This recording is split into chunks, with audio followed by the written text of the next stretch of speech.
and entrepreneur straight out of New York City, Michael Chernow. What's cracking?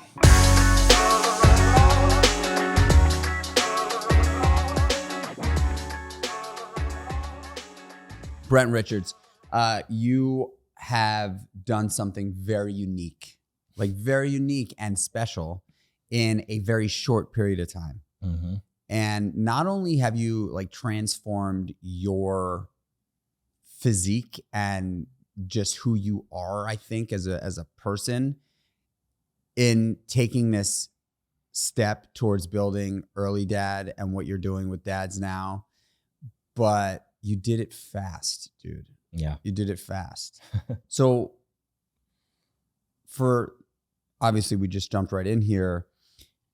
You have a one-on-one coaching business where you really teach dads how to get fit without really taking time away from their family, because ultimately most dads or dudes in general will say, I don't have the time. Right. Yep. And what I have been preaching for a decade is you cannot buy more time. It doesn't, there's not a price tag on it. It doesn't exist. You can't buy more. Mm-hmm. So what you have to do is sacrifice, right? Sacrifice is the only possible way to earn more time. And what does that mean? Going to bed early means you're sacrificing a few hours at night. Yep. But if you go to bed early, waking up early is just what happens, right? And so you sacrifice that time in the morning. And so when you have been posting your time that you wake up every day, 4 o'clock in the morning, 4:05 in the morning, basically what you're saying is, this is me showing you that it's possible. And I sacrifice every day to be able to do what I love to do, to really become the best version of myself. I want to just hear, when did this start?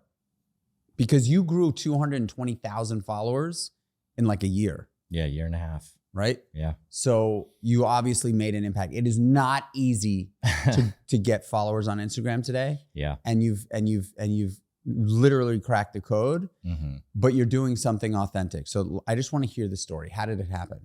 Yeah. So I think before we even get to my account growing in the first place, the most important thing that I had learned from this is I tried and failed multiple times to start posting on social media. So, it must have been my third or fourth attempt at, I'm going to make an account, I'm going to post. And even when I started the Brent Richard account, my personal brand account, I gave up 2 or 3 times, and then it was probably a year and a half after my dad had passed away. And I just had this existential crisis. I was like, who am I? What's important to me? What do I want to do? In the back of my mind, I'd always felt compelled I wanted to move towards building something for myself and my family, right? And to get more freedom and to be able to provide, but do it on my terms. And so, I think it was just this point where I was so frustrated with myself, and I wasn't getting anywhere, right? I wasn't building anything. I didn't make any money, right? That was the motivator at first. I got to make a certain amount of money, and then I'll know that I've been successful. And I tried to channel that through social media.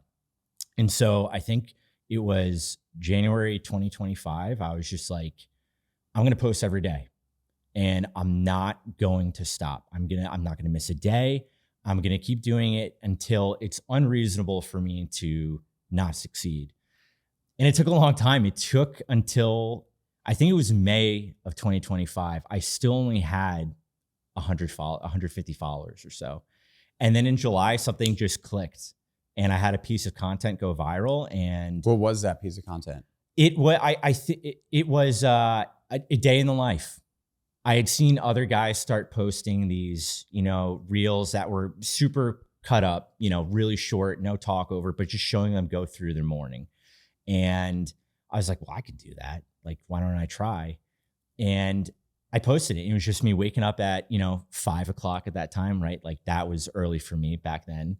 Back then, right? Yeah. And now 5, that's sleeping in, man. That's a nice day. So But yeah, just waking up, I bought a bunch of equipment to make a home gym because my daughter was about 1.5 years old at that point, and I was wasting 40 minutes every morning driving back and forth to the gym. I was like, I can't be losing this much time of my day. It's just too important.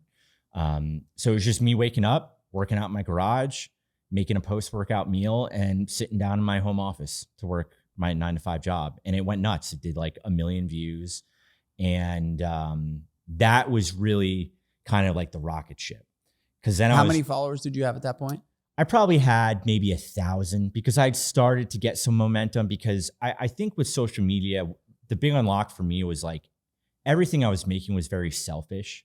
Like I just inherently was posting things because I was like, well, I'm me, and like, why wouldn't people be interested in seeing what I'm doing or what I have to say?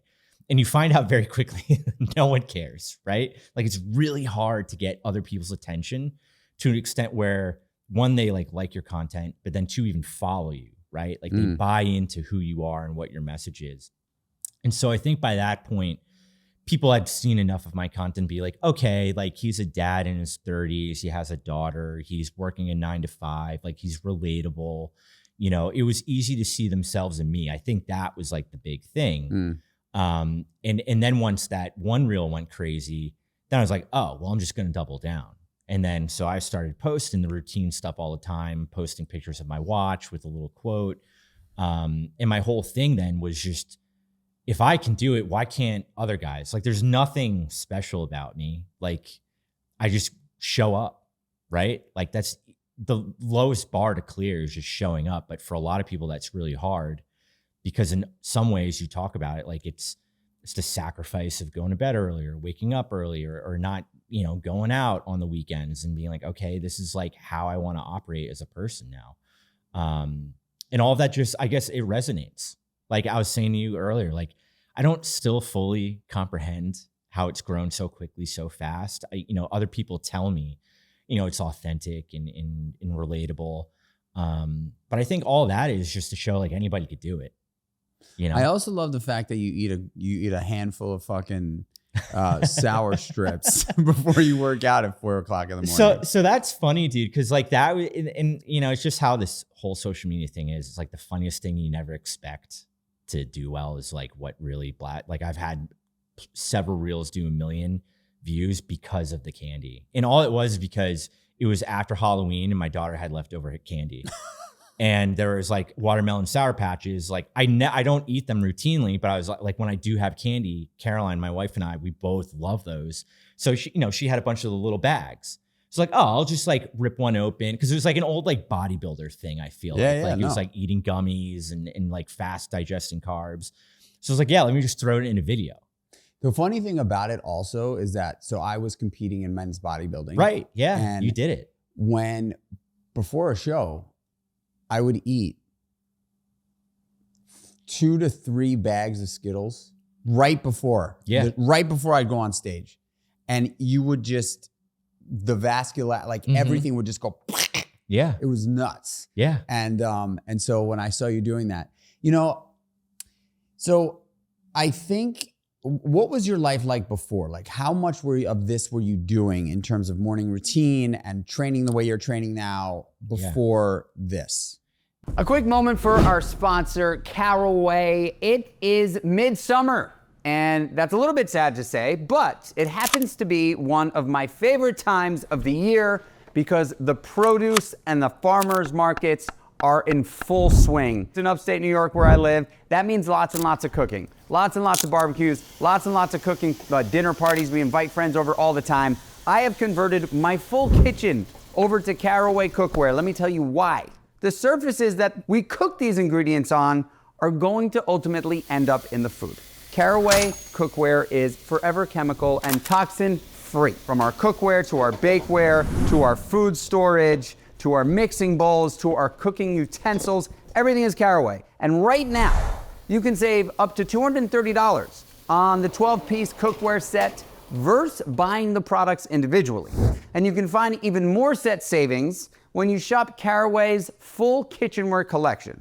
Plus, for a limited time, every dollar you spend on clean kitchenware gets you closer to your dream kitchen or $100,000 cash. Visit carawayhome.com/Chernow to take an additional 10% off your next purchase. This deal is exclusive for our listeners. So visit carawayhome.com/Chernow or use code Chernow at checkout. Yeah. So I woke up early, and to be honest, like, you really were a motivator, because like you started talking about this way before I ever did or ever existed on social media, right? So like I always looked up to you. So sitting right here right now is like super surreal for me in a lot of ways. Come on. But yeah, I would say it was probably around 25, 26.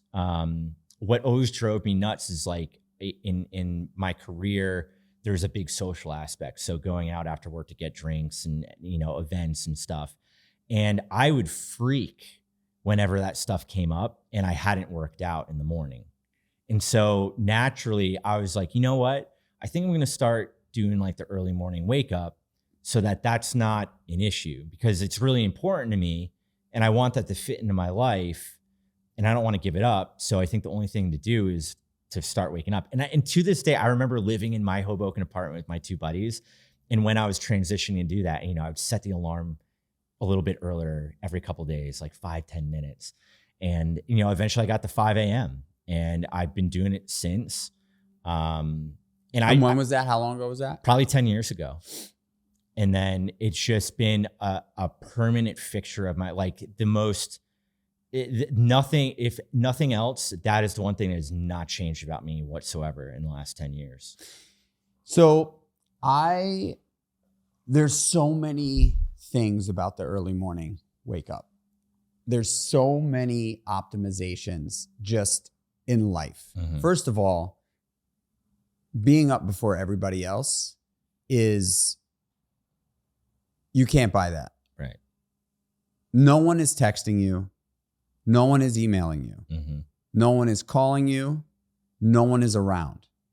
You literally have, unless you have a little baby at home. Yeah. And there's, but Fair, like, yeah. but honestly, even then, right? Like Mm-hmm. when you're up at 5 a.m., you still have, even with a little baby at home, you still have roughly an hour Yeah. to like do shit, Mm-hmm. right? And so what I learned about waking up super early in the morning, and I guess I probably really started waking up at 5:15 about 10 years ago too, was that not only are you up before everybody where you can fully indulge in anything you want, hopefully it is positive things, Right. but your cortisol is at an all-time high, Mm-hmm. right? Your cortisol is firing first thing in the morning. Yeah. You get to see the sun come up, Mm-hmm. which is, most people don't. Most people don't get to see the sun come up. Mm-hmm. When you are an early riser, you get to see the sun come up every single day. Whether you choose to take advantage of it or not is on you. Mm-hmm. But if you wanted to, you could see the sun come up every single day. And that power from the sun coming up and actually hitting your eyes in the morning, very powerful shit. Huge. And it is the most productive time in anyone's day. Mm-hmm. And most people just fucking plow past it. Yeah. Don't take advantage of it. Do not use it. It is, if you wake up an hour early, and I used to try to explain this to people, you wake up an hour early every day, hour earlier. You get 7 hours a week. Yep. You get 365 hours a year that you just earned. You just earned 365 straight hours a year. That is 15 straight days in a row Mm-hmm. that you just added to your life of product, not just time. Right. It is like fucking firepower time, Yeah. And there's only one way to get there. And this is the hardest part. You got to go to bed early. Yeah. You do. So what time do you go to bed? I'm not the best example of it these days, just because I feel like I'm so busy. And so I am leveraging some time before bed too. But I try my best to be in bed by 9. It's closer to 10 now. But and there's some nights before 9, which is awesome. Like those are great. But directionally, 9 to 10 is probably. See, I think that is the right time. Mm-hmm. I think between 9 and 10, but asleep by 10. Yeah. That's the right time. I wake up, you wake up at 4. So you're getting, if you're asleep by 10, what are you getting? 11, 12, you're getting 6. Yeah. I am getting 7 on a regular basis because I'm asleep by 10 most days and I'm up at 5:15. Right. And it's funny because so you're up at 4. This is the crazy thing. I could talk about this all day long because I really do think it's such an interesting thing because of how powerful these early morning hours are for humans. Humans. And that I also believe is why so many guys have just responded to your content because it's something that they want. It's something that they want. They want the discipline to get up early and do those things. And if somebody, it's almost as desirable as like a Ferrari. Yeah. It's a flex in a way, right? Most people don't do it. Most people don't do it. Yeah. Most people don't do it. And, when entrepreneurs ask me what is like, give me one, like how do I start? What do I do? My question to them is, what time do you go to bed? Mm-hmm. Always. It's always, what time do you go to bed? Because I know that if you wake up early in the morning and take care of yourself from 5 a.m. to 6:37, and you've just totally invested in yourself, in your health, in your mindfulness, like you are going to perform better as a human being across all categories, So you really started taking off about a year ago. Yes. Yeah. And was it always, did you always have a vision for Early Dad or for the coaching? No, it all was like organic. It was just as I grew, I had more guys that would just reach out in the DMs and be like, exactly what you're talking about. Like, how do I get up earlier? Like, not even like I need a workout plan, but like how do you do it? Like how that, like the number one question I still get asked today is like, what time do I go to bed? And it almost drives me crazy because it's like, well, what are you trying to accomplish? If you want to get up early, you figure out, do you need 6 hours of sleep, 7 hours of sleep? So it's like, there's almost like that paralysis by analysis with a lot of guys too, that I found is like, don't overthink it, dude. Like you just got to get up earlier. So go to bed earlier. So yeah, no, that was the biggest question I get asked. And then, so as more and more guys reached out, I was like, I'm not an authority. I just act a certain way that I think people want to have in their own life. And I was like, yeah, I could help guys out. So it went, giving advice. And I was like, well, why don't I build like an actual program, like some sort of structure that guys can follow. And then when they're done, like they've changed their life, right? They change their behaviors, which leads to good habits, which leads to, the physical transformations that they see, the routine changes they see. What I see now even is like mentally, they're just totally different guys. Like they have more confidence. They're just more sure of themselves. Their relationships with their kids and their wives are better. Like it's insane. And all it really is just like taking action at the beginning of your day. Yeah. Right. And crazy. And they become totally different people. And so as more and more people reached out, I was like, I think there's something here to help other guys. And so I just kind of dove in head first and was like, yeah, like, let's see what happens. And it's grown, enormously over the last year. And it's like overwhelming still to think there's been like almost 80 guys I've worked with. And a vast majority of them who show up and do the work and really buy into it. I still talk to him. One of my first clients ever, he lives in New Jersey, and we went for a run like a month ago. And it was so sick. Like it's a friendship. It's like a bond. It's not even like this transaction. Like you pay me to help you train and change your habits and your routines. It's like, no, there's a community. These guys have been through it, and I allow them to interact with one another as well and set them up. And we stay in touch after we're done. And it's the coolest part for me. I think human beings need to connect, man. We were born to connect. We were born to be together. We were born to commune, you know, like the village tribe mentality is like actually what we're supposed to do as beings. We're like we're one of the only, if not the only truly sophisticated species on the planet that can communicate at the level we communicate. Yeah. Now, I think that there probably are other species that communicate. Like, I just watched this documentary on bees. Bees. Oh, they're nuts, dude. I can't, we watched it with my daughter. It was insane. Totally insane. They talk to each other. Yeah. I was like, huh? Yeah, they talk to each other. I mean, bees are on some next level shit, but like the way we communicate is very unique. Yeah.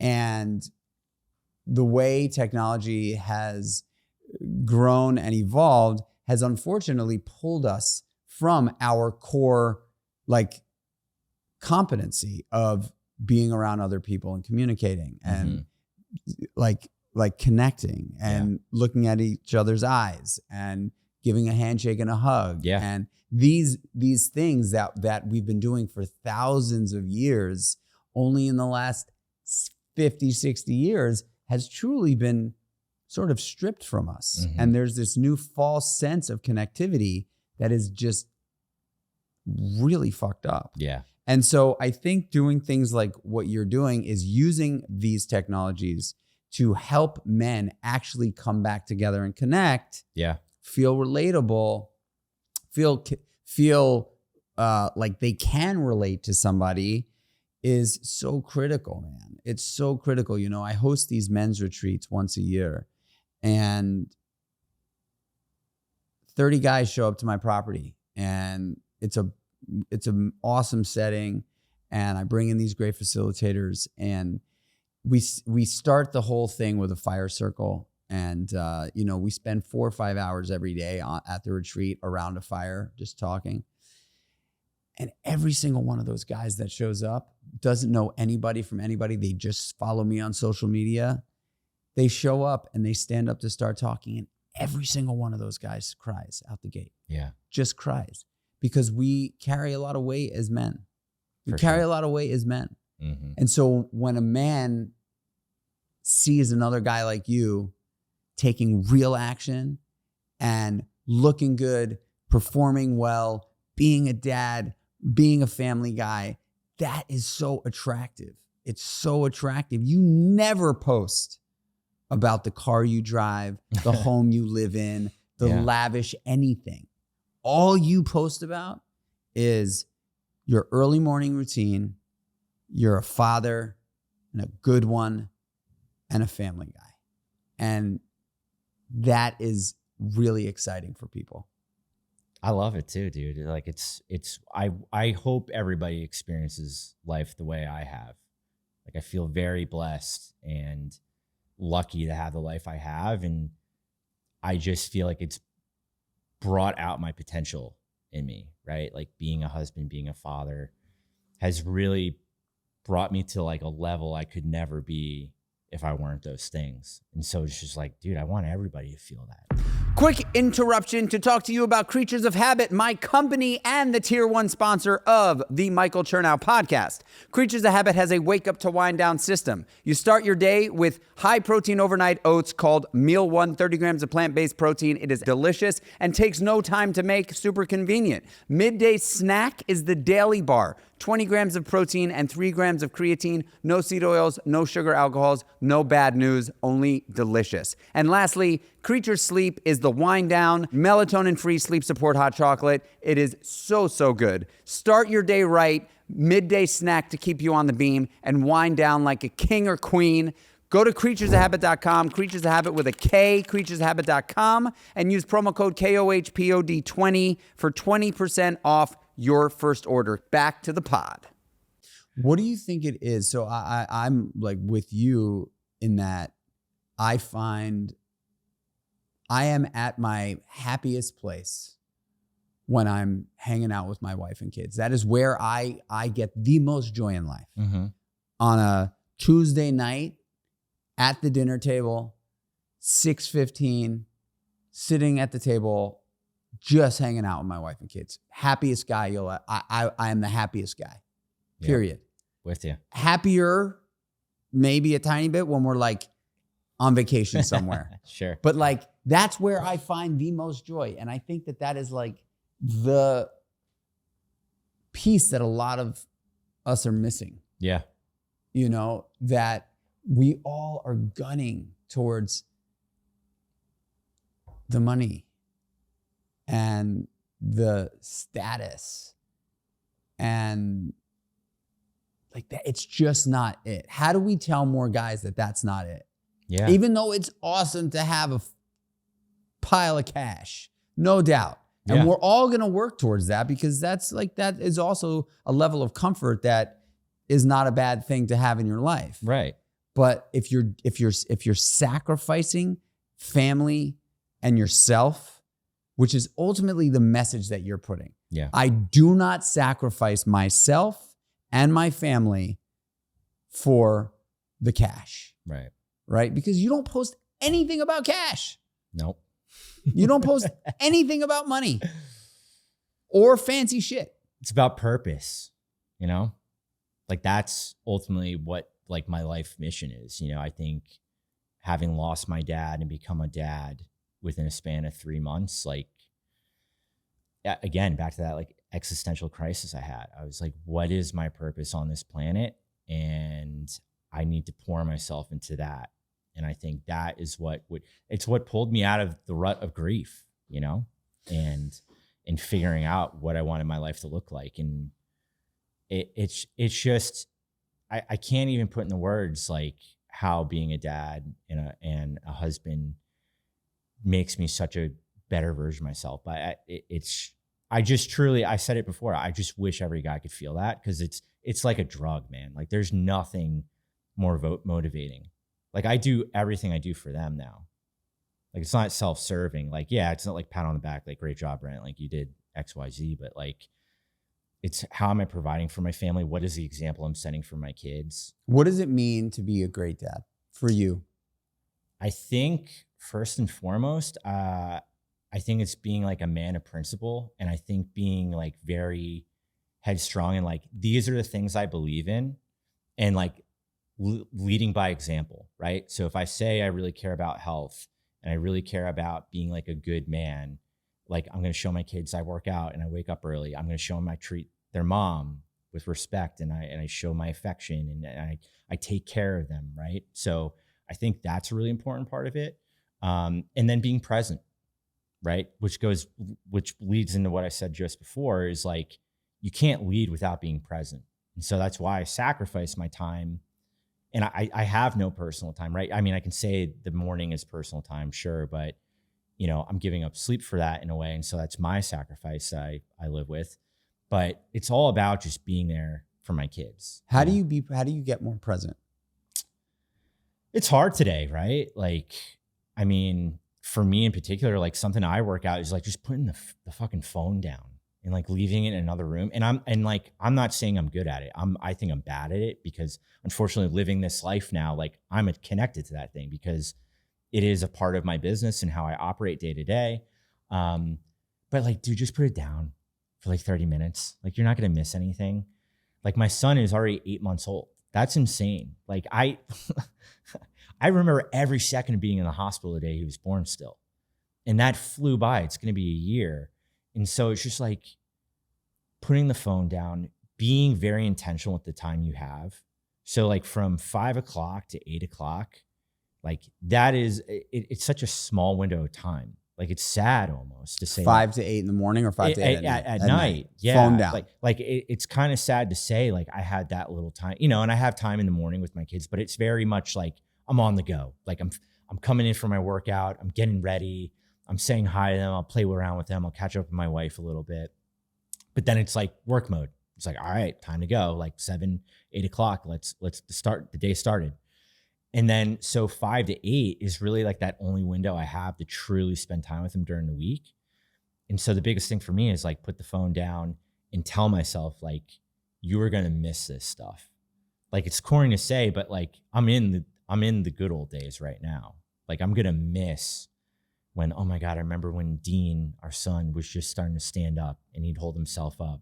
Right. You're And- in it right now. Yeah. And I remember Isla, she's 3 and she can form sentences and I can ask her how her day was and she can tell me and like really like break down the day. Like that's crazy to me.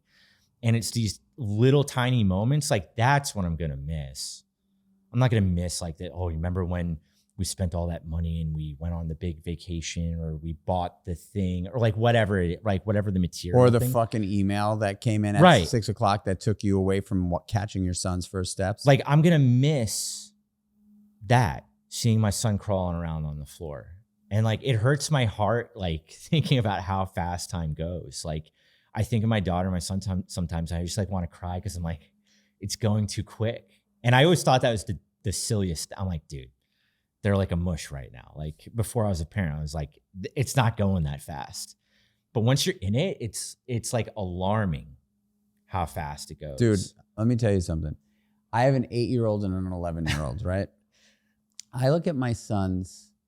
So I was shooting a video in the gym and my son woke up early yesterday and he walked in while I was working out. And I watched the video and I'm like, oh my God, he's about to be a teenager. It's crazy, dude. Yeah. It's crazy how fast it goes. And I have full on real conversations with these boys now. Yeah. And I have done it very, very differently than the way my father was with us. Yeah. With my sister and I. And I was sharing something recently that was like a glaring example of this. I would never talk to my father specifically, but like my parents about something that was going on that I was having trouble with. Like I would never, ever at a young age, like it would never be, I wouldn't feel safe enough. I wouldn't feel heard enough. Wouldn't know if they would, maybe my mom, but like certainly my father, I never had a conversation with him about anything that was going on in my life. Yeah. And my sons are very comfortable coming to me now with like, Dad, can I talk to you about something? And it's not like, I mean, of course, they want to tell me about like, some long drawn out story from school that takes way too long than necessary. Yep. But it is also, Dakota has a very rare genetic disorder. And we got that news early on. It was catastrophic and really difficult to get that news. The doctors were totally wrong about what they told us could potentially happen or had a high chance of happening. It could not have been more wrong. Yeah. So we spent some years really going through like pain with that, not knowing what to expect, being incredibly grateful now that Dakota's perfect. But he is aware that he has this thing now, this little balance thing. And he was saying to me, about a month ago, that both boys are like fucking all in on basketball now, just all in. Like especially the Knicks one. I was about to say, Dude. yeah, I bet. Like so proud to be a New Yorker. For like sure. those kids, they're Yeah. just like, yeah, I'm a New York Knicks fan, a real one. And Finley is naturally just very athletic. The kid is just a natural athlete. Not that he's like super passionate about any one sport yet, but some kids are just natural. And Dakota's a little less naturally athletic and has this balance thing. So we were walking, the other day, he and I, and he goes, Dad, I'm never going to be able to get to the NBA. And I was like, what are you talking about, dude? Like, he's like, my balance thing. I think about my balance thing a lot. And it just crushed my heart, dude. It crushed my heart because not only did it crush my heart because he feels that way, he doesn't know how much he's evolved since he was a little guy, Right. where it was like, it was a thing and now it's like very slight. So he'll grow out of it, but it crushed my heart that he had the courage to talk to me about it. Yeah. And he's at an age, and like, if you're not a present dad, not only will they not feel comfortable enough talking to you about things when they come up, but you won't be able to hear it if they do. Right. Because you'll be preoccupied with all sorts of other things. And so I think this dad movement, which is happening, you know, you're not the only one, right? No. There's men out there that have seen this problem with dads that are just not present for their families. Mm-hmm. And it's not that they don't want to be.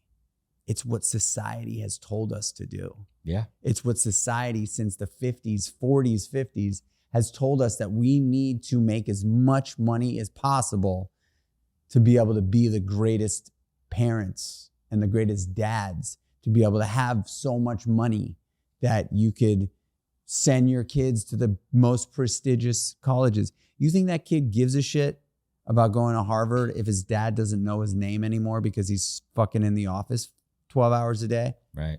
No, the kid doesn't give a shit about going to Harvard.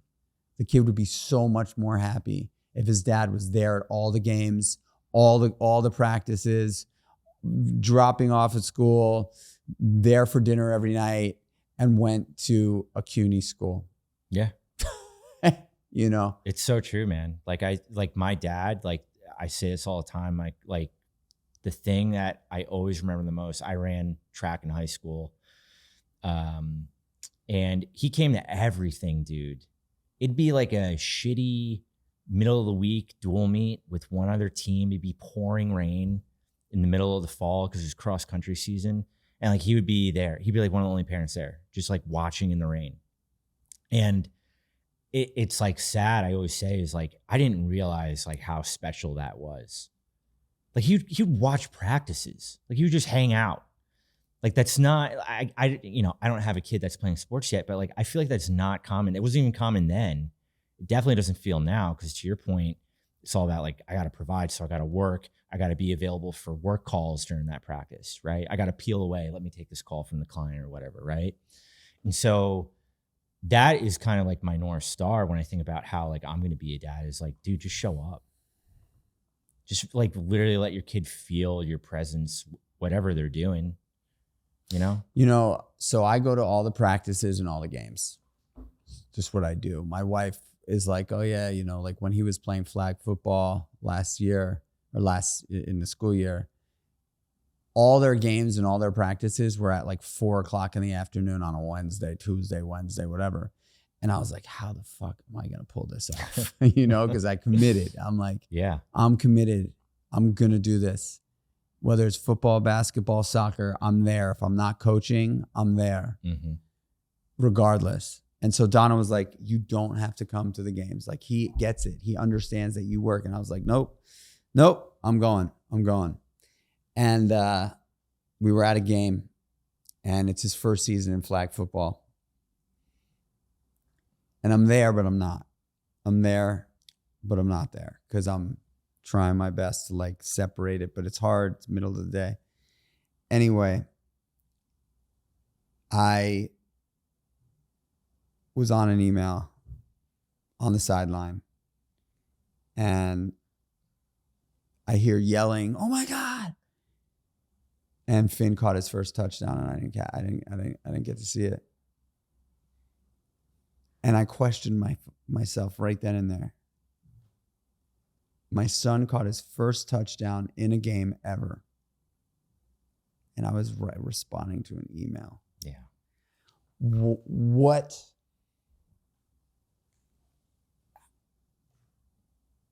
I couldn't tell him that I saw it. I wanted so bad to lie and be like, yeah, buddy, I saw it. It was amazing.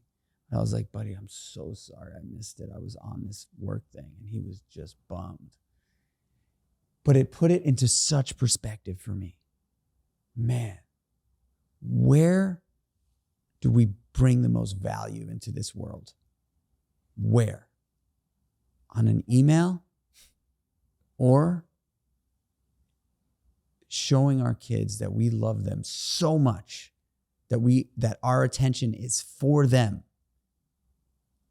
so that they grow up to be the best versions of themselves.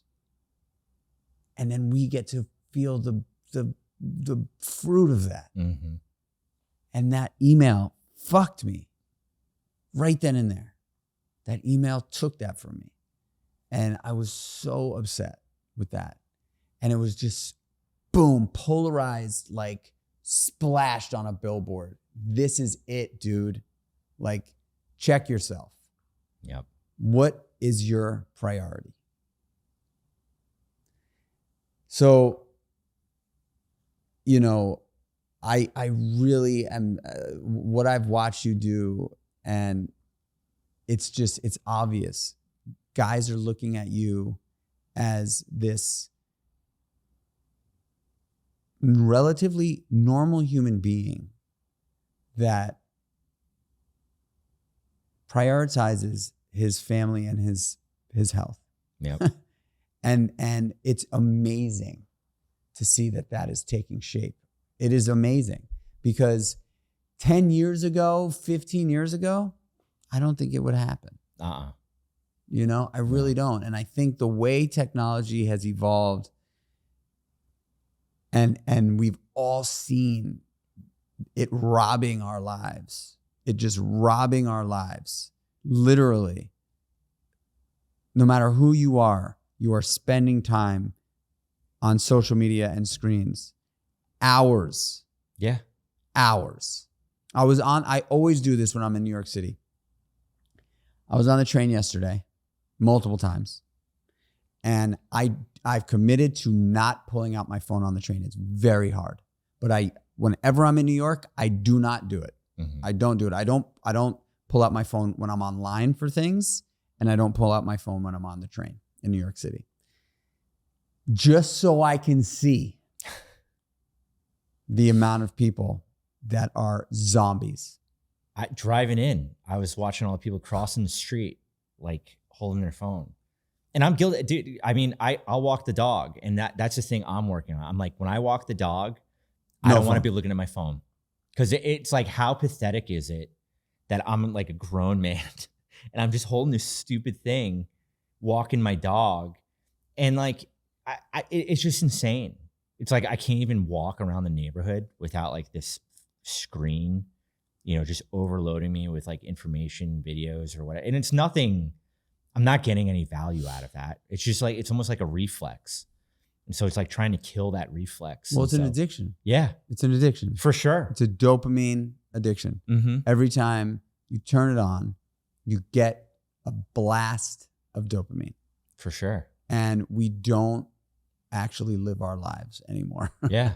We don't experience like life. You know, something happened to me about 3 years ago on a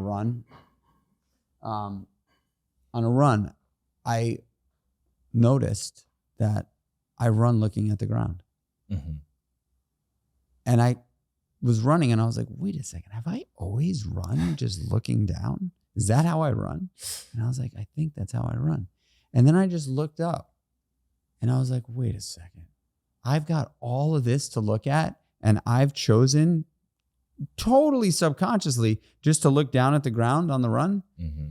So now I look up on my runs, and it's another little to be like, dude, like looking down at the phone is like you just bring your life down to like such a small. It's so true. Like now it's like I look up at it, and it's funny to say because like I'm just walking through a neighborhood, like, but I'm like, yeah, look at the sky. Like it's like kind of nice to like see cloud. Like it's like, but you miss all that. So it's something I've really tried to break a habit of, because it really is, I think, to your point, like just taking away such a big part of our lives.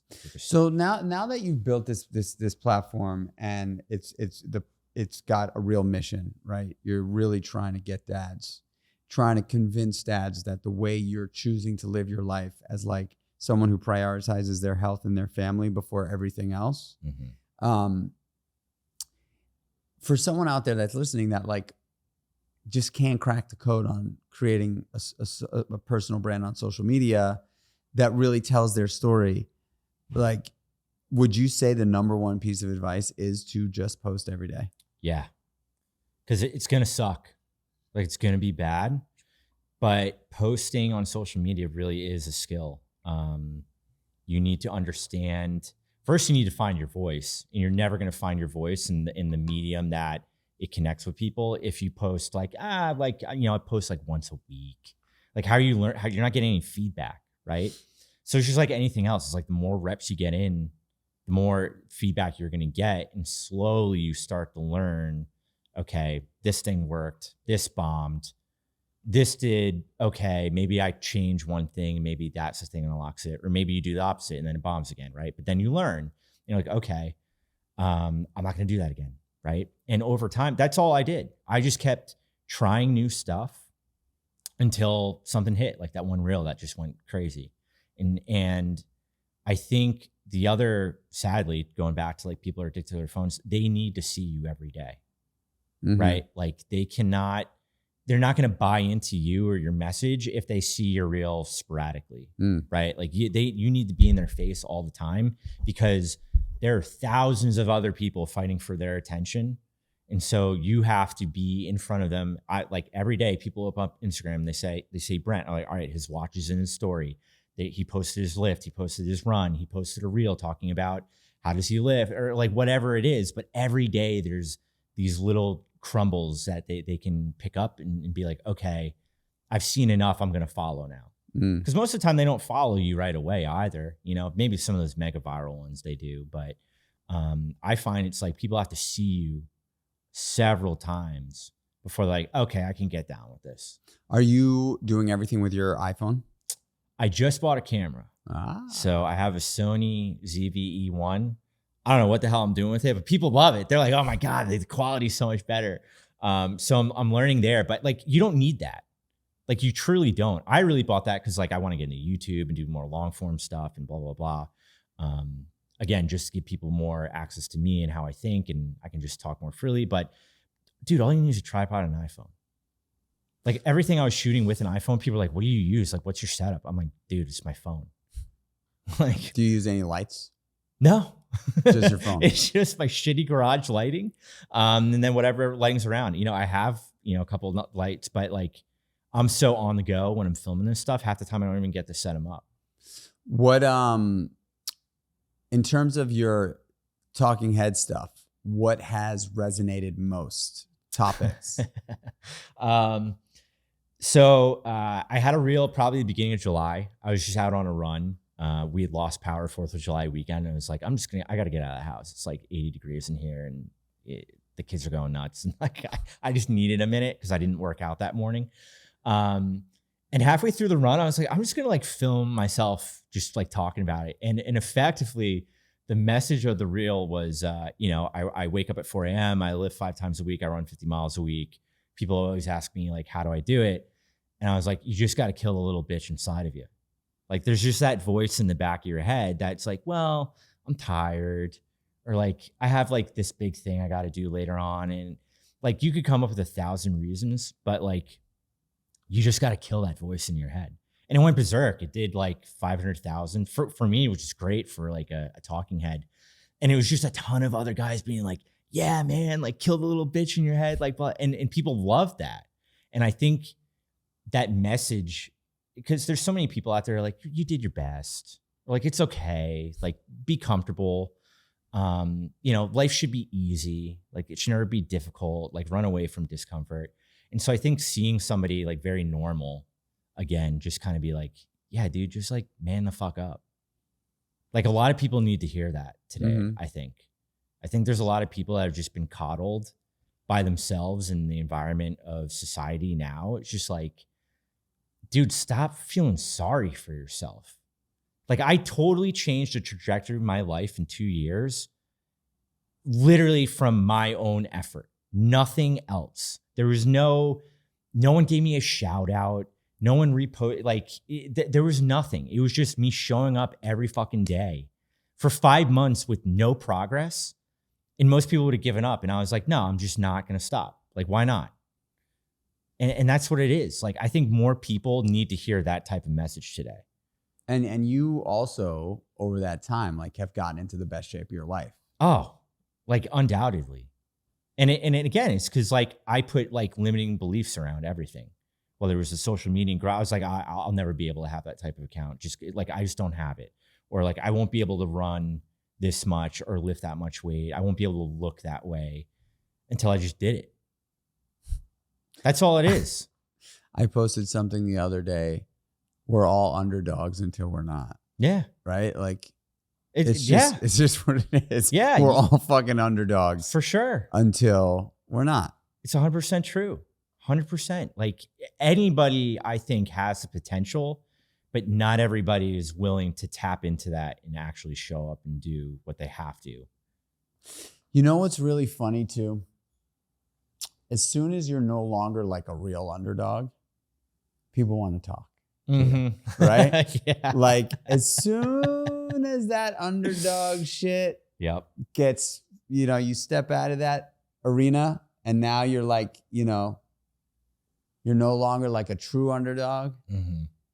All of a sudden, all sorts of people want to fucking talk to you and reach out their hand and, Yeah. And so what that says is that's human nature. That's just conditioning. Mm-hmm. That is what it is. I can't judge it, right? Like, right. I was a cool kid in New York City growing up, but like Good Morning America was certainly not like reaching out to have me on their show. But as soon as I opened up a successful restaurant in New York, they were knocking on the door. And that's just what it is, right? That's what it is. So what I think that goes to say is like, you get out what you put in. Yeah. Right? You are going to get out what you put in, and it is going to require sacrifice, and it is going to require work. And in my experience, purpose and mission. Yep. Because if you are doing things for a financial outcome may work for some people and has, for sure. Yep. That'd be crazy for me to say it hasn't. But have they been happy? I don't know. Like, does a guy like Donald Trump seem like a happy dude to you? Do you think that guy is like walking around like is the happiest guy in the world? Mm-hmm. Probably not. He's put a lot of money together, right? Like, there are these guys that we look at as these moguls. But I just like wonder what it's like going on vacation with them. Right. Yeah. And so I'm a big advocate for taking the big swings. Yeah. Take the fucking swing. Take the risk. Go big. But if your purpose is money, it's not going to be fun. Right. If your purpose is you have a mission and you are able to really prioritize your time and focus on yourself, and really if you have a family, like if you don't have a family and you're in your 20s, I say go balls to the wall. For sure. Grind as hard as you can. I'm sorry. Like I did that too, but I was married, but I didn't have kids. I really did have to grind as hard as I could. Mm-hmm. I don't think that's sustainable. I think if you're in your 20s and you want to build something big, fucking go for it and grind really hard. Yeah. Work your ass off. Really grind hard. Because when you're in your 30s and if you have a dream of having a family, like you are going to have to balance that shit out, or your family's going to hate you or leave you. Yeah. Like one of the two things. Mm-hmm. Because if you're working 90 hours a week, 100 hours a week, and your wife and kids are home, they don't know who you are, and you go on vacation and you can't sit still because all you're doing is working, and you can't break the chain of the work and bringing it home every day. And it's just a nightmare. It's a nightmare. It's hard. It's a nightmare. It's hard. It's a nightmare, the clothing line. So when did you launch that? So we've launched middle of June, Okay. just the caps. We've got tees coming out this month. I'm looking at that. That's a Yeah. good looking shirt, dude. Heavyweight cotton, brother. That's a good looking shirt. You know? And then from there, you know, we have some athletic caps coming out, baseball cap, hoodies. Like the goal is ultimately, like, when we think about early dad, it's like, Who's we?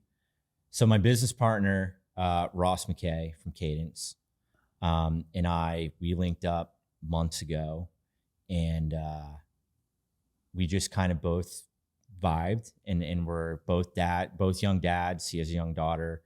You know, he kind of has that knowledge of how to build a business, whereas I'm just kind of like this delusional person that's like, this is a great, like, we should do all that, you know, and like, I don't have the reality of what makes sense, what's possible.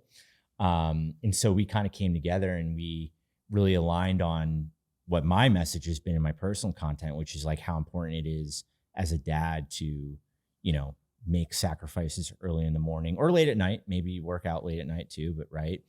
Just bettering yourself physically makes you sharper mentally, allows you to be more present with your family, and spreading that message, because we talked about it before. I think that's something that's missing in society. And so we want to be champions of dads.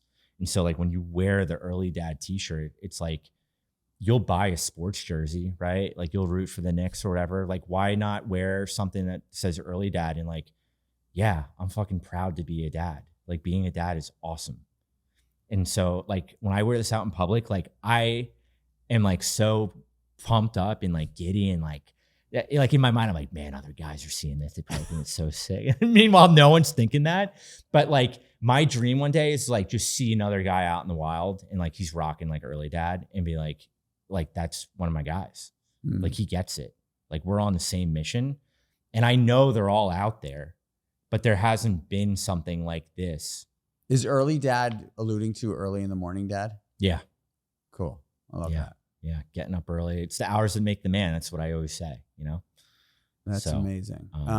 And so you're about a month and a half in, 7 weeks in. Mm-hmm. How's the response? Incredible. It's like, I mean, on the early dad account, we like to repost, you know, because people started copying the watch shot in the morning, right? Like, other guys are doing it and tagging early dad. And it's like global. There's guys all over the world tagging early dad. To me, that is like, there's people in Australia, in the UK, in the US, South America, like everywhere. And so, like, to me, that's just a signal, right? Like, this is not just some like trendy thing and like, we're going to capitalize on it. Like, that's what's been really important to me, is like, I don't ever want to feel like we're commoditizing being a dad. But we're finding a platform and a way to push that message that we think needs to be out in the world. And I think we're seeing that, like, with just response and people putting in orders all over the world, tagging it, interacting with us. So you guys are selling internationally? Yeah. Wow. Yeah. Amazing. It's incredible. It's cool. I'm excited for the tees, because I really want that tee, dude. Hell yeah, dude. They're coming I'm soon. looking We'll at get that you tee. some. It was the first thing I saw when you walked in. I was like, that's a good looking tee. We'll get you some. We got 3 colors coming out. So, Sick. we're super excited. So what do you think is next? So now it's really just focusing on building the content, building early dad, and the coaching business. Yeah. And I'm in the process of scaling the coaching right now. And also coming up with a couple, you know, cheaper options for people that maybe not necessarily want like the one-on-one hand holding and working really closely with me, but still want some of my feedback through programming or nutrition or mindset or whatever. So I'm really excited about that, because I think, you know, there's a reality to making an investment in yourself, and not everybody is confident enough or able to do that. And so this will be another way for them to, you know, make improvements on themselves and get in shape and have structure, because that's what most guys are missing. You know, aside from like the mentality of like, I got to do it. Like, they just don't have any structure. They don't know what to do, where to start, how do you progress. And so giving people that, I think, is going to be huge. You've got a box of unreleased daily bars there. It's the blueberry cream cruncher flavor. No way. You got to try one of those things. Can I do it right now? Yeah, go for it, man. I'm not. I was hoping you had these because I was starving on the drive in. I was like, man, he's got to have some daily bars. I'm. Well, you'll take the bite and you tell me what you think. I'm having a hard time deciding which flavor is my favorite now that bar is out. But Oh, that's good, dude. It's not like overly sweet. it's. I feel like we nailed the flavor and the texture and that white chocolate. Yeah. The white chocolate cover it. Dude, this is good. It's good. I really like you have, is that the peanut butter? That's Yeah. my favorite. That's my favorite too. I mean, This is good though, dude. I'm having a hard time deciding on which one is my favorite at this point. Like, it was really interesting. We were on the road with Daily Bar, peanut butter and the chocolate peanut butter banger and the cookie dough. And online, chocolate peanut butter outperforms cookie dough like 3-4 to 1. Mm-hmm. In real life, demoing at Sprouts all over the country, it was like 50-50, if not airing more towards cookie dough. Huh. Yeah. And That's my interesting. wife is cookie dough, Finley's cookie dough, Dakota's peanut butter with me. And it's just interesting. That is. Yeah. Yeah. I think the blueberry cream cruncher is gonna rise to the top. That's really good, dude. It's fucking good. It's the cream on it. That well, the and I vanilla think cream. it also it's like a moisture bar. Yeah. It's a moisture No, bar. because that's the problem with like all, and that's why I always like the daily bars, because like you bite into some of these bars and it's like cardboard, dude. Like the Yeah. texture is just so brutal. Especially like the super duper clean ones. Yeah. Yeah. Like I give all the credit to the guys that are out there making these really clean protein bars, but I feel like they gotta taste good in order for me to eat them every day. Yeah. Yeah. Yeah. They gotta taste good. It's one thing to have a clean bar. It's another thing to eat it every day. Yeah. I wanted to make these bars using clean ingredients that people will eat every day. Because what's nice about these bars, to me, in my brain now, they're like the treat, Totally. right?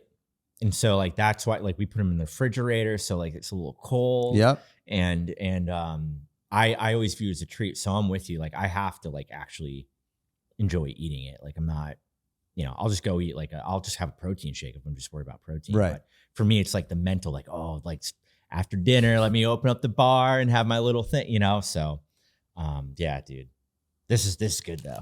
I don't want to like house the rest of it while we're talking, but I'll save it until we're done. Well, you'll take a couple with you. Hell yeah. Dude, I honestly, I'm so stoked that you came on.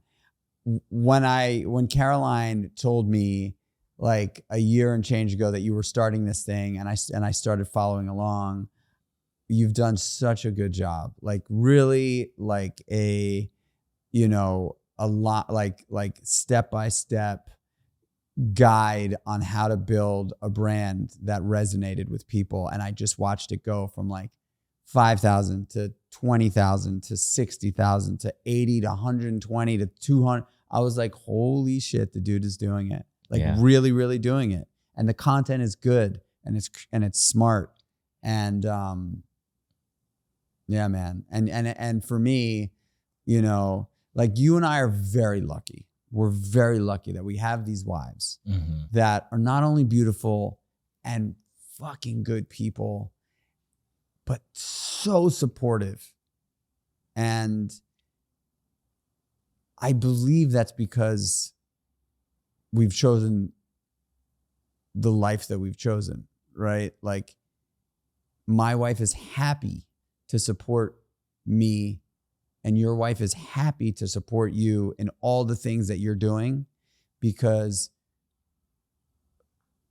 we've sacrificed our early morning days to focus on ourselves so that we show up as the best husbands we possibly can be. I mean, I know that sounds, but it like, it's no surprise, right? That like your wife loves being a mom and that is what she wants to do. She wants to be a mom and support you and support this family. My wife loves being a mom. Yeah. She wants to be a mom and support me and support the family. And I think that like we were talking before the show, before we were recording, right? Like we can get in trouble for saying that today, right? Yeah. Like having wives that just really love being moms Uh-huh. and really love supporting the family and giving us the opportunity as the husband to go out and build, but be home with the family and have this like amazing family unit. And it's sad that like I really am like I was on the fence on whether I was even going to bring it up on the podcast because of could it be looked at as controversial? 100%. Yeah. The wrong person hearing this would be like, fuck those guys. Oh, for sure. You know, fuck those dudes. Yeah. But the truth is that it is such a wonderful and incredible dynamic where my wife is so stoked about being mom and she is the world's best mom. Maybe Caroline and Donna are neck and neck on world's best mom, but like they would definitely be a good matchup in the ring on world's best mom. For sure. You know? For sure. That's the premier fight right there. There you go. That's the $1 billion pay-per-view. but like, you know, and Caroline is, by the way, like worked with Creatures of Habit and me for, you know, 4 years and like killer. Your wife is a killer. She's a killer in business and world's best mom. And my wife also did, you know, had a amazing career and now she's fucking building homes, right? Mm-hmm. So like they're doing these things, but their priority is mom, wife, and home. Like they love the home and they hold it down. And that is a fucking full-time hard ass job. And they give us the freedom to be able to do these things. And I don't know why that would get us in trouble. Yeah, it's kind of crazy because at the end of the day, it's like representation of like a healthy relationship, right? Like I think people might view it as like, well, the power dynamics aren't equal or blah, like because one's the provider and doing what they want, chasing their dream, and the other's the mom, right? And I think for a long time, and I think it's swinging back a little bit. Maybe I'm wrong, and I'm going to get in trouble here, but I think it's okay for a guy to be like, I want to be the sole provider and I want to do the stereotypical, I'm the dad, I'm the husband, I'm the provider. I'm going to go work. The wife's going to stay home, take care of the kids and be a mom. And I think it's because I grew up with that. My mom never worked. She was a full-time mom, took care of my brother and I. Like I would not be who I am without my mom, you know, like she raised me. My dad traveled a lot with work. My dad was great, but like my mom did the heavy lifting. You said it's like a full-time job. It's super hard. And somewhere along the way, I just feel like it just became controversial to suggest that, you know, a woman could aspire to just be a mom. But like, I grew up with it. I'm watching Caroline be a mom and be an incredible mom. And I don't think there's anything wrong with that. And so like, yeah, I've never gotten it. I don't know. And I don't even know how to frame it. Well, I think it's a rights thing, right? It's like an equality thing. Yeah. And it's a power thing. And unfortunately, just like anything, there's been a bunch of bad apples out there, bad dudes that have just taken advantage of this fucking power thing. And it painted a terrible picture of dudes across the board. For sure. Right? Yeah. But when I really think about it, if both parents are out there hard charging, both working their asses off, tired and exhausted from that, coming home at night after the kids have been with a nanny all day long, like, what paints a better picture? Right. That or like an amazing mom that invests her fucking love and time into the kids. And like, yeah, dad is out working and like maybe traveling, and mom and dad's able to do that because mom is home doing what she loves to do. Like my wife loves momming. She fucking loves it. She loves it. And you know what? My sons love that their mom is there like that. They love so much that their mom is there like that.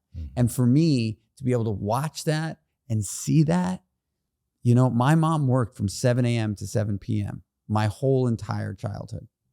She was out the door before I went to school, and she was home after I got home, and my father was a deadbeat. So like, I didn't have that. Like, I didn't have with my mom what my sons have with their mom. Right. And they're going to be better humans for it. Mm-hmm. They just are going to be better humans for it, you know? And in order for that to happen, dad is out there making, pounding the pavement. And I just don't think there's anything wrong with that. No. And not all women are going to want to do that. And that's fine too. Mm-hmm. And I'm not saying mom and dad have a dual income home is a bad thing at all. I'm not judging anything, but I am just saying that if you look at it, and I'm sure that Zach is going to chop this up in some ways, and there's going to be controversy. So everybody, I'm looking at the camera right now. Like, I know that you're going to hate me for this. Some of you are going to totally agree. Some of you are going to be like, fuck you, fuck Brent. You guys are the worst, women hating, fucking unequality. It has nothing to do with that. I'm telling you that my life and your life, what it is. This is the reality of our families. I work, you work, my wife stays home with the kids, and now she's doing GC work, and so she does that when she can, when the kids are in school or in camp. She goes and does that, and that's amazing, and I'm fired up that she does that, and I'm so happy to see her stoked in that. But like, for the last 10 years, it's been I'm working, and she is holding down the fort and making our home the most loving, caring, beautiful home for those boys to thrive. Mm-hmm. And I just don't think there's anything wrong with that. And I think that's amazing. I think it's an amazing dynamic, family dynamic. It's the best, dude. And not for nothing, now I'm going to get in trouble. I think most people that have a problem with that, it's just them projecting how they feel. They feel some type of way about it, for they had a bad relationship or whatever. Because I felt it. In all of my content, the only negative comments I get are, one, you take steroids or whatever, and it's like, no. And two, it's usually dads or women who are like, well, what's mom doing? Is mom the one raising the kids all the time? And it's like, first of all, I don't film any of that because I'm being present. That's why you never see it. The only content I put out is when I'm taking my time, right? And maybe there's a little bit of an overlay towards the later part of the morning, but that's why you never see it. Because I'm being a parent. Like, I'm not gonna hold on, let me put my phone down and film me changing the diet. I've done it once or twice, but then I was like, what am I doing? Right, totally. Like, this is so stupid. And then, or it's just people like, you're pulling out some sort of unhappiness or insecurity with them, with their own relationship. Yeah. And I think that's truly where it comes from. Because if both partners are fully aligned and like, this is your role in the family, this is my role, we're good. Like, why are you worried about it? Why are you worried about someone else's relationship? Right. So that when I see those comments, I never have to, I try really hard sometimes. It takes a lot to not, argue back, because at the end of the day, I'm just like, you know what? They've got something going on. There's something they're unhappy with. And like, my video coming across their feed is just giving them an opportunity to like vent and say, well, because of my lived experience, that's exactly how your life must be. And like, you're being a shitty husband and a bad partner. Yeah, by the way, I'm up at 4:00 in the morning to do this. And it's right. And that's what I want to say half the time. It's like, brother, no one's even awake at 4 a.m. when I'm doing this stuff. Like, what are you talking about? But it's not even worth it. Because again, it's like, I pulled something out that they're unhappy about, and it reminds some inadequacy or whatever, bad power dynamics in their own life that they don't have control over. And they're like, well, I'm going to tell this fucking guy because, it's going to make me feel better. Me and you saying that our family dynamic is amazing is totally all right. It's totally all right to say that, because it is. Mm-hmm. It's totally all right. And I would guarantee that if Donna and Caroline were sitting right next to us here, they would say the same thing. They would say, this is what we're doing. This is like, and it works really well. Mm-hmm. It works really well. And because of them, we are able to do what we do. Dude, I say it all the time. Like, Mary and Caroline, like, she's my superpower.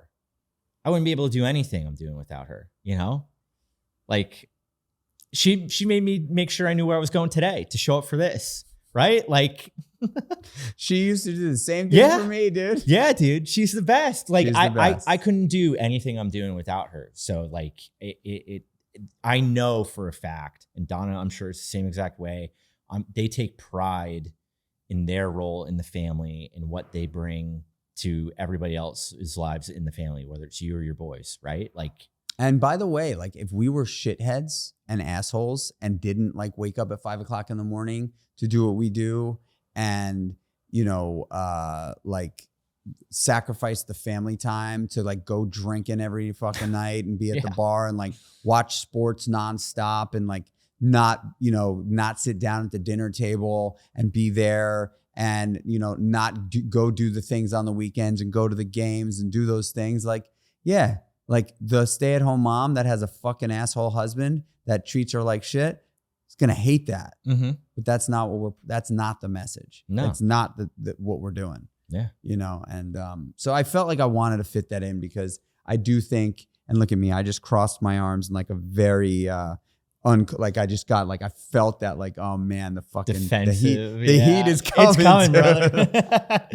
But it's okay. I'm willing to take it for this one because I do think that you know, and it's great. And I will also say that like, you know, I Caroline is one of the greatest humans I've ever worked with.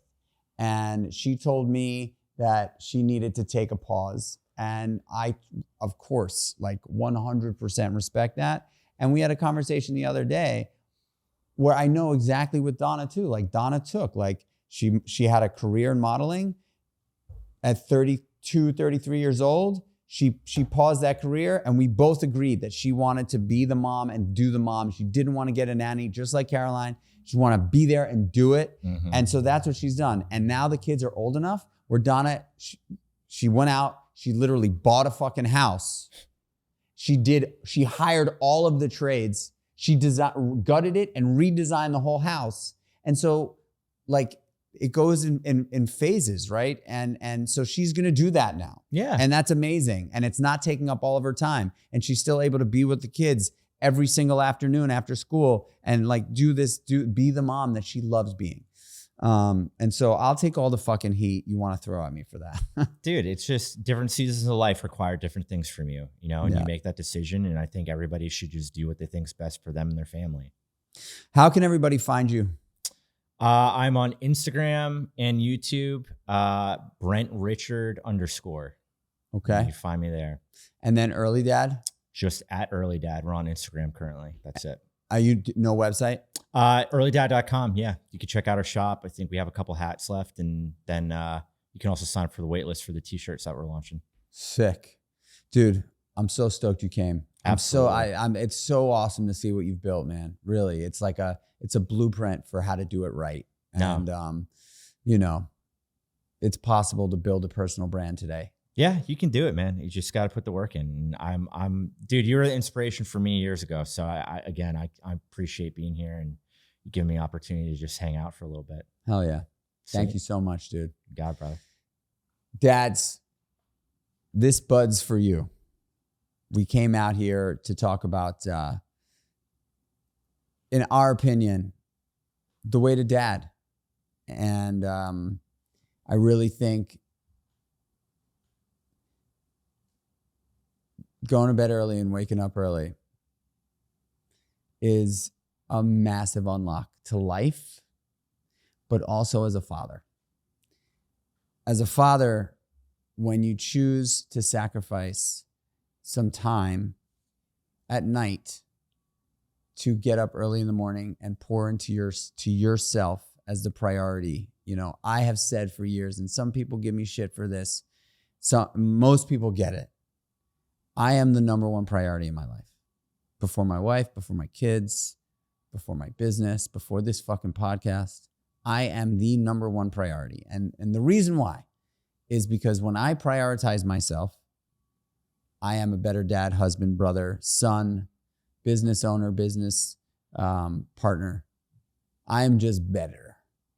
And I don't sacrifice time with my wife and kids or my business to prioritize myself. I sacrifice my time. in the morning between 5 and 7 a.m. to pour everything into myself so that at 7:01, when I walk back out into my kitchen and my wife and kids are just getting up, I am ready to be the best dad I can possibly be. I won't say the best dad in the world because, I would put myself in the hat, but the best dad I possibly can be. And that is by taking myself out of the equation because I've just put all of my energy into the equation from 5 to 7. And then I don't need to be a thought in my mind. It's all about them. So I hope you got something from this podcast. I'm so stoked that you subscribe to the podcast. And if you are not subscribed, hit that subscribe link, y'all. Hit that subscribe button now. Do it. Don't miss these episodes. Give us a 5-star rating and a review if you're feeling generous. But again, the only rent I ask you to pay, share the pod. Share the pod. Post about it. Send it to a friend. Send it to your dad. Send it to your dad. Send it to your mom. Send it to anybody who you think would love to listen to it, and tag us on social media across all platforms. That would be amazing. I appreciate you guys. I love you guys. And I'll continue making great content for you. That is what I love to do. Until the next one, y'all. Peace.